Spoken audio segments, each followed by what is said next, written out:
Assalomu alaykum, sog' salomatsizlar birodarlar.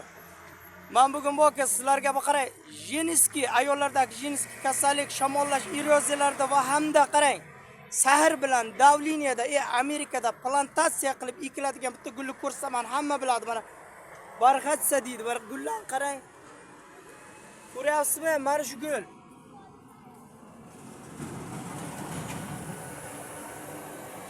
Ey,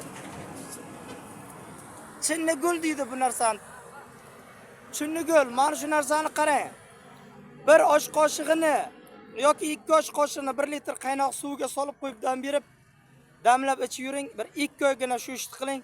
Sahringiz me'yoriga kelib, davlinalar tushib, ayollardagi jinsiy shamollash, hattoki eroziyalargacha davolash xususiyati bor ekan do'stlar.